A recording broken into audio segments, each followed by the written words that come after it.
So governor యొక్క పవర్స్లో financial power గురించి discuss చేస్తున్నాం. సో ఇందులో ఫస్ట్ ఏంటంటే ఫైనాన్స్ బిల్స్ యొక్క సిగ్నేచర్ అనేది ఎవరు చేస్తారు? గవర్నరే చేస్తారు స్టేట్ లెవెల్. అదే ఫైనాన్స్ బిల్స్ పార్లమెంట్లో అయితే అదే యూనియన్ లెవెల్లో అయితే ప్రెసిడెంట్ చేస్తారు.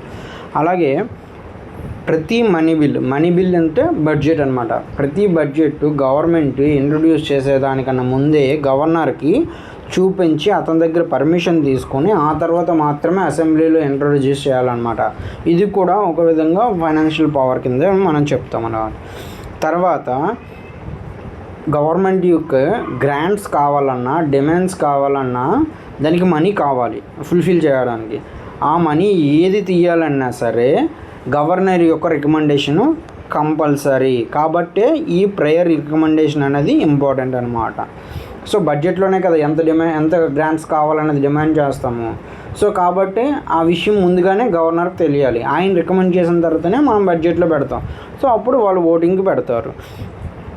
తర్వాత ఇప్పుడు ఏదైనా ఎమర్జెన్సీ సిచ్యువేషన్ వచ్చిందనుకో మనకి కంటింజెన్సీ ఫండ్ అనేది ఉంటుంది ప్రతి స్టేట్కి కూడా. అలాగే సెంట్రల్ లెవెల్లో కూడా కంటింజెన్సీ ఫండ్ ఉంటుంది. కంటింజెన్సీ ఫండ్ అంటే ఏవైనా ఎమర్జెన్సీస్ వచ్చినప్పుడు ఆ ఫండ్స్ అవి యూటిలైజ్ చేస్తారనమాట. అన్ఫోర్సిన్ అంటే మనం ప్రిడిక్ట్ చేయలేము. లైక్ అప్పుడు మనకి హుదూద్ తుఫాన్ లాంటిది వచ్చాయి కదా, ఇలా తుఫాన్లు లేదంటే ఏవైనా డిజాస్టర్స్ జరిగినప్పుడు అవి మనం బడ్జెట్లో డిస్కస్ చేసుకోం. ప్రతి వాటికి డిజాస్టర్ మేనేజ్మెంట్ కోసం అమౌంట్ పెడతాం, కానీ ఆ డిజాస్టర్ ఎంత వస్తుంది, దానికి ఎంత ఖర్చు అవుతుందో మనకు తెలియదు. ఇది అన్ఎక్స్పెక్టెడ్ ఖర్చు కాబట్టి బడ్జెట్లో లేని విషయం మనం ఖర్చు పెడుతున్నాం కాబట్టి దీన్ని కంటింజెన్సీ అంటాం అనమాట. సో ఆ కంటింజెన్సీ ఫండ్ అనేది మనకి అడ్వాన్స్గా తీసుకోవడానికి ఈయన పర్మిషన్ ఇస్తారనమాట. ఓకే, గవర్నర్ గారు. తర్వాత మనకి ప్రతి స్టేట్ కూడా వాళ్ళ యొక్క ఫైనాన్షియల్ సిచ్యువేషన్ ఎలా ఉంది అని చెప్పేసి ఒక స్టేట్ ఫైనాన్స్ కమిషన్ని అపాయింట్ చేస్తాయి. సో ఆ ఫైనాన్స్ కమిషన్ స్టేట్ ఫైనాన్షియల్ పొజిషన్ని స్టడీ చేసి ఒక రిపోర్ట్ని గవర్నర్కి సబ్మిట్ చేస్తాయి. ఆ సబ్మిట్ చేసిన రిపోర్టు గవర్నర్ తీసుకొచ్చి అసెంబ్లీలో సబ్మిట్ చేస్తారు, అంటే ప్రవేశపెడతారు. అలా అప్పుడు దాని మీద డిబేట్ జరుగుతాయి. అప్పుడు గవర్నమెంట్ ఏ డైరెక్షన్లో వెళ్తుంది అన్నది ఎమ్మెల్యేలు అందరికీ తెలుస్తుంది, దాంతోపాటు పీపుల్కి కూడా తెలుస్తుంది. సో ఇది ఫైనాన్షియల్ పవర్ అన్నమాట. తర్వాత judicial powers. So judicial powers ఏంటి అంటే గవర్నర్ యొక్క ఆల్రెడీ మనం ప్రెసిడెంట్కి జ్యుడిషియల్ పవర్లో చెప్పుకున్నాం, గవర్నర్ కూడా పార్డనింగ్ పవర్ ఉంటుంది అని. కానీ ఎందులో ఉంటుంది? ఏదైతే స్టేట్ ఎగ్జిక్యూటివ్ లాస్ కానీ చేస్తుందో, స్టేట్ ఎగ్జిక్యూటివ్ పవర్ ఎంతవరకు అయితే ఉంటుందో, స్టేట్ లెజిస్లేచర్ ఎంతవరకు అయితే లాస్ చేస్తుందో అంతవరకు మాత్రమే పార్డన్ ఆఫ్ గ్రాంట్స్ పవరు ఉంటుంది గవర్నర్కి. అదే యూనియన్కి అయితే ఈ యూనియన్ ఎగ్జిక్యూటివ్ ఎక్స్టెంట్ పవర్ ఎంతవరకు ఉంటుందో అంతవరకు ప్రెసిడెంట్కి ఉంటుంది. అలాగే ఎక్స్ట్రాగా మిలిటరీ కోర్టు పైన ఆయన ఇవ్వచ్చు, కానీ గవర్నర్ ఇవ్వలేరు. అలాగే ప్రెసిడెంట్ డెత్ సెంటెన్స్ని కూడా కంప్లీట్ పార్డన్ ఇవ్వగలరు, కానీ గవర్నర్ డెత్ సెంటెన్స్ని తగ్గించగలరు తప్పించి పార్డనింగ్ ఇవ్వలేరు. అది డిఫరెన్స్ అనమాట. తర్వాత ఇప్పుడు హైకోర్టుకి జడ్జెస్ని ఎవరు అపాయింట్ చేస్తారు? ప్రెసిడెంట్ అపాయింట్ చేస్తారు. కానీ అలా అపాయింట్ చేసేటప్పుడు హైకోర్టు ఏదైతే స్టేట్ ఉందో ఆ స్టేట్ హైకోర్టు జడ్జెస్ని అపాయింట్ చేసేటప్పుడు ప్రెసిడెంట్ ఆ స్టేట్ గవర్నర్ని కన్సల్ట్ చేస్తారనమాట.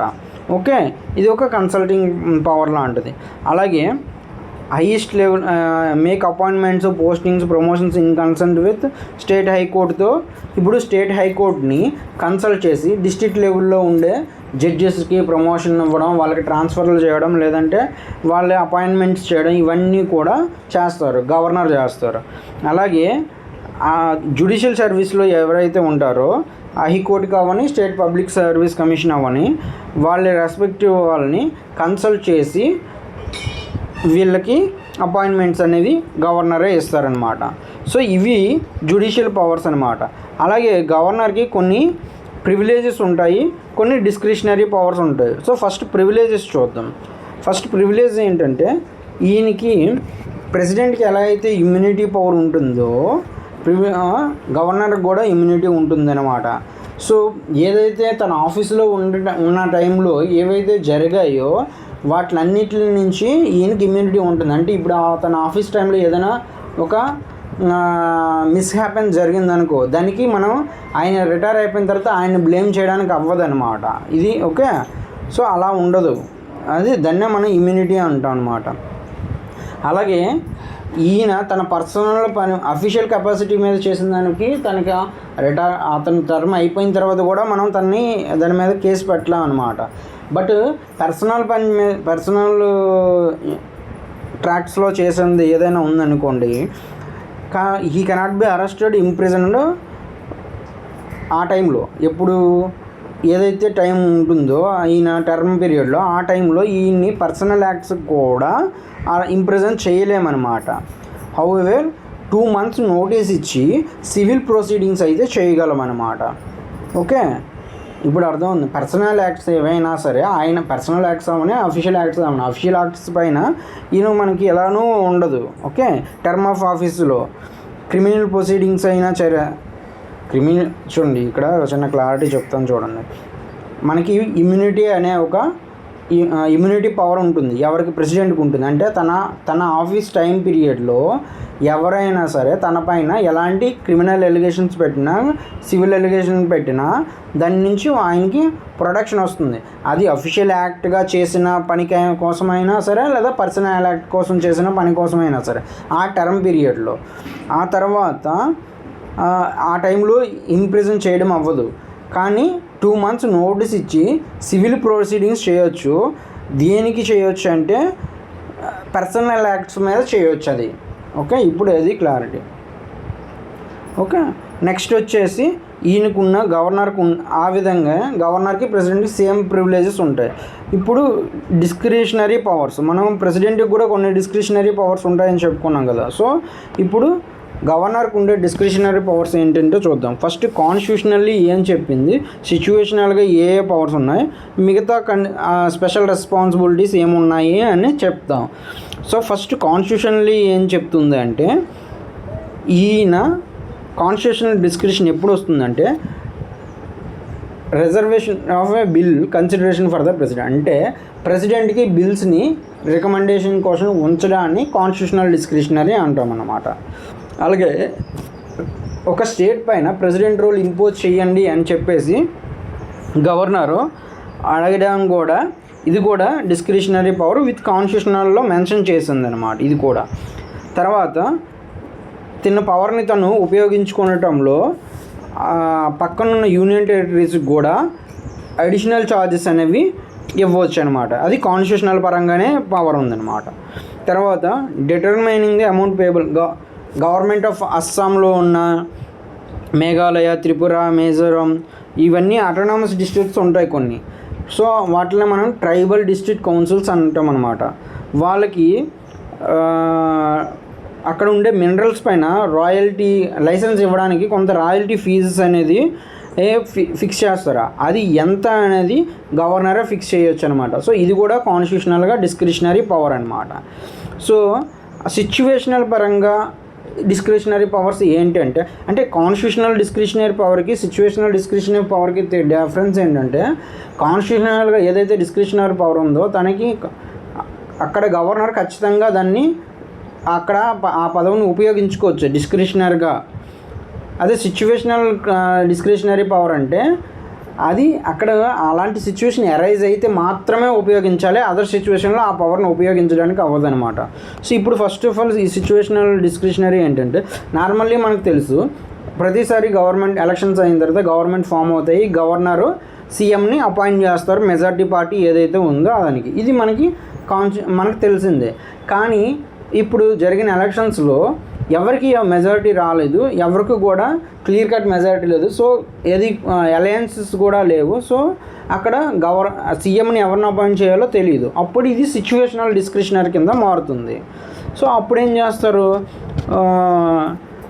అక్కడ గవర్నరు వాళ్ళందరిలో ఎవరైతే దీన్నే మనం హంగ్ అసెంబ్లీ అని కూడా అంటాం అనమాట. ఇలాంటి హంగ్ అసెంబ్లీ వచ్చినప్పుడు అక్కడున్న పార్టీలన్నింటిలో కల్లా ఎవరికైతే ఎక్కువ సీట్స్ ఉన్నాయో అతన్ని సీఎంగా అపాయింట్ చేసి అతన్ని మిగతా వాళ్ళతో సపోర్ట్ తీసుకొని గవర్నమెంట్ని ఫామ్ చేయగలరా అని చెప్పేసి టెస్ట్ చేసుకోమని ఛాన్స్ ఇస్తారనమాట. సో ఇది ఒక సిచ్యువేషనల్ పవర్ అనమాట. ఓకే, ఇది ఎప్పుడు వస్తుంది? అలాంటి హంగ్ అసెంబ్లీ వచ్చినప్పుడు మాత్రమే వస్తుంది. మిగతా టైంలో ఆయన ఎవరికి పడితే వాళ్ళకి పిలిచి ఇవ్వలేరు. ఎవరికైతే మెజారిటీ ఉంటుందో వాళ్ళని ఖచ్చితంగా అక్కడ పిలిచి ఇవ్వాల్సిందే. అక్కడ మరి డిస్క్రిషనరీ పవర్ ఉండదు కాబట్టి. తర్వాత ఇప్పుడు dismissal of CM, council of ministers. అంటే సపోజ్ ఇప్పుడు ఒక లెజిస్లేటివ్ అసెంబ్లీ ఉంది, అక్కడ ఉండే సీఎంని అండ్ మిగతా మినిస్టర్ని కలిపి మనం కౌన్సిల్ ఆఫ్ మినిస్టర్స్ అంటాం. వీళ్ళందరినీ ఎప్పుడు పెడితే అప్పుడు ఈయన డిస్మిస్ చేసేయలేరు. ఈయనకి డిస్మిస్ చేసే పవర్ ఉంది, కానీ ఎప్పుడు పెడితే అప్పుడు డిస్మిస్ చేసేయలేరు. ఎప్పుడైతే ఒకలాంటి సిచ్యువేషన్ వస్తుంది, ఎలాంటి సిచ్యువేషన్ అంటే అక్కడున్న కౌన్సిల్ ఆఫ్ మినిస్టర్స్ మీద అక్కడున్న లెజిస్లేటివ్ అసెంబ్లీ అందరికీ కూడా, అంటే ఎమ్మెల్యేలు అందరికీ కూడా వాళ్ళ మీద కాన్ఫిడెన్స్ తగ్గిపోయింది. సో నో కాన్ఫిడెన్స్ మోషన్ అనేది పాస్ అయిందనుకో, సో ఆటోమేటిక్గా అక్కడ వాళ్ళకి కాన్ఫిడెన్స్ లేదు. కాబట్టి సిచ్యువేషనల్ డిస్క్రిషనల్ పవర్ని ఉపయోగించుకొని ఆ కౌన్సిల్ ఆఫ్ మినిస్టర్స్ని డిస్మిస్ చేసేసి మిగతా వాళ్ళకి ఎవరికైతే పవర్ ఉంటుందో, మెజారిటీ ప్రూవ్ చేయగలరో, కాన్ఫిడెన్స్ ఉందో వాళ్ళని అపాయింట్ చేయగలరు. ఇది situational dismissal of council of ministers అన్నమాట. అలాగే ఇప్పుడు ఏం చెప్పుకున్నాం మనం, కౌన్సిల్ ఆఫ్ మినిస్టర్స్ కాన్ఫిడెన్స్ తగ్గిపోయింది, కానీ వేరే వాళ్ళని ఎన్నుకుంటే గవర్నమెంట్ స్మూత్గా రన్ అయిపోతుంది అక్కడ ఉన్న వాళ్ళలో. కానీ అసలు అక్కడ ఉన్న వాళ్ళు ఎవరికి కూడా గవర్నమెంట్ ఫామ్ చేసే పవర్ లేదు. అంటే ఎవరికి కూడా ఎవరి మీద కాన్ఫిడెన్స్ లేదు, మిగతా ఎమ్మెల్యేలు అందరికి కూడా గవర్నమెంట్ని ఫామ్ చేయడానికి. సో దాన్ని అప్పుడేం చేస్తారు, సీఎంని రిమూవ్ చేసేసి గవర్నమెంట్ని, అదే సిఓఎం మీన్స్ కౌన్సిల్ ఆఫ్ మినిస్టర్ని రిమూవ్ చేసేసి గవర్నమెంట్ని డిజాల్వ్ చేసేసి కొత్త గవర్నమెంట్కి ఎలక్షన్స్కి ఇస్తారు. సో ఈ మూడు కూడా సిచ్యువేషన్స్ వచ్చినప్పుడు మాత్రమే గవర్నర్ ఉపయోగించుకోగలరు, మిగతా టైంలో ఉపయోగించుకోలేరు. సో ఇవి సిచ్యువేషనల్ డిస్క్రిషనరీ పవర్స్. అదే మనం ఇందాక చూసింది కాన్స్టిట్యూషనల్ డిస్క్రిషనరీ పవర్. అంటే కాన్స్టిట్యూషనే చెప్తుంది ఈ సిచ్యువేషన్స్ వచ్చినప్పుడు మీరు ఖచ్చితంగా ఇవి మాత్రమే పాటించాలి గవర్నరు అని చెప్పేసి. ఓకే, అది నెక్స్ట్ ఏంటంటే కొన్ని స్పెషల్ రెస్పాన్సిబిలిటీస్ ఉంటాయి. అండ్ ఎప్పుడు ఆ స్పెషల్ రెస్పాన్సిబిలిటీస్ ప్రెసిడెంట్ అనేవాళ్ళు ఇష్యూ చేస్తారు డైరెక్షన్స్ ఎవరికి, గవర్నర్కి. అంటే ప్రెసిడెంట్ గవర్నర్కి కొన్ని స్పెషల్ రెస్పాన్సిబిలిటీ ఉన్న డైరెక్షన్స్ని ఇష్యూ చేస్తారు. ఆ టైంలో గవర్నర్ ఏవేవి ఉన్నాయో ఇప్పుడు చూద్దాం. So first, governor consulted with council of minister but acts finally with his or description. అంటే ఈ స్పెషల్ రెస్పాన్సిబిలిటీస్ని ఇంప్లిమెంట్ చేయడానికి ఈయన కౌన్సిల్ ఆఫ్ మినిస్టర్స్ని కన్సల్ట్ చేయాలి కాబట్టి. బట్ ఫైనల్లీ ఏంటంటే ఇప్పుడు ఏవైతే చెప్పుకుంటున్నామో ఈ స్పెషల్ రెస్పాన్సిబిలిటీస్ వాటిలో ఇంప్లిమెంట్ చేయడం అనేది ఫైనల్లీ గవర్నర్ యొక్క డిస్క్రిప్షన్ పైన డిపెండ్ అయి ఉంటుంది. కౌన్సిల్ ఆఫ్ మినిస్టర్స్ ఆఫ్ ఆ లెజిస్లేటివ్ అసెంబ్లీకి ఫాలో అవ్వకపోయినా నో ప్రాబ్లం ఈ స్పెషల్ రెస్పాన్సిబిలిటీ విషయంలో. ఒకటి ఏంటంటే ఫస్ట్ది ఆర్టికల్ నెంబర్, ఇవన్నీ కూడా గుర్తుపెట్టుకోవాలి. ఎందుకంటే ఆర్టికల్ నెంబరు, స్టేట్, ఆ కాన్సెప్ట్ గుర్తుపెట్టుకోకపోయినా నో ప్రాబ్లం, అంటే రేర్లీ అడుగుతాడు. బట్ ఆర్టికల్ నెంబరు అది సంబంధించిన స్టేటు ఖచ్చితంగా మ్యాచ్ ద ఫాలోయింగ్లో వస్తాయి. సో ఆర్టికల్ 371కి 2 స్టేట్స్ గుర్తు రావాలి మనకి. ఒకటి మహారాష్ట్ర, ఇంకోటి గుజరాత్. ఇక్కడ ఏంటంటే ఒక డెవలప్మెంటల్ బోర్డ్ని ఎస్టాబ్లిష్ చేస్తారనమాట. ఈ విదర్భ అండ్ మరాఠవాడ ఈ 2 రీజియన్లు మహారాష్ట్ర మొత్తంలో వెనకబడిన రీజియన్లు అనమాట. సో వీటిని డెవలప్మెంట్ చేయడం కోసం ఒక డెవలప్మెంట్ బోర్డ్ని ఎస్టాబ్లిష్ చేస్తారు. దాన్నే విదర్భ మరాఠవాడ డెవలప్మెంట్ బోర్డ్స్కి ఎస్టాబ్లిష్ చేస్తారు ఆర్టికల్ 371 ప్రకారం. సో వీటిని ఇంప్లిమెంట్ చేయడానికి వచ్చినప్పుడు ఖచ్చితంగా గవర్నర్ తన యొక్క ఓన్ డెసిజన్ తీసుకోవచ్చు, కౌన్సిల్ ఆఫ్ మినిస్టర్స్కి బైండింగ్ అయ్యి ఉండరు అనమాట. అలాగే అది కూడా ఏంటి, ప్రెసిడెంట్ ఇది ఏ ఇష్యూస్ పైన రెస్పాన్సిబిలిటీస్ చెప్పారో అవి మాత్రమే. ఓకే, అలాగే 371A. సో 371A వచ్చేసరికి నాగాలాండ్ అనమాట. సో ఇక్కడ నాగాలాండ్లో లా అండ్ ఆర్డర్ అనేది ఇక్కడ నాగా హిల్స్ దగ్గర యురాన్సంగ్ అనే ఏరియా ఉంటుంది అనమాట. అక్కడ లా అండ్ ఆర్డర్ అనేది అక్కడ ఉన్న పీపుల్ యొక్క అప్పచెప్పేశారు అనమాట. అంటే వాళ్ళ యొక్క ట్రెడిషన్ ప్రకారం వాళ్ళు ఫాలో అవ్వచ్చు లా అండ్ ఆర్డర్. మన సివిల్ కోడ్ ఫాలో అవ్వాల్సిన అవసరం లేదనమాట. సో ఆ ఏరియా వాళ్ళు మాత్రమే. సో అందుకే ఇక్కడ ఇది స్పెషల్ రెస్పాన్సిబిలిటీ అనమాట గవర్నర్. అది ఇంప్లిమెంట్ అయ్యేటట్లు అంటే అక్కడ వాళ్ళ ఓన్ లా అండ్ ఆర్డర్ కాకుండా మన లా అండ్ ఆర్డర్ ఫాలో అవ్వాల్సిన నెసెసిటీ లేదు.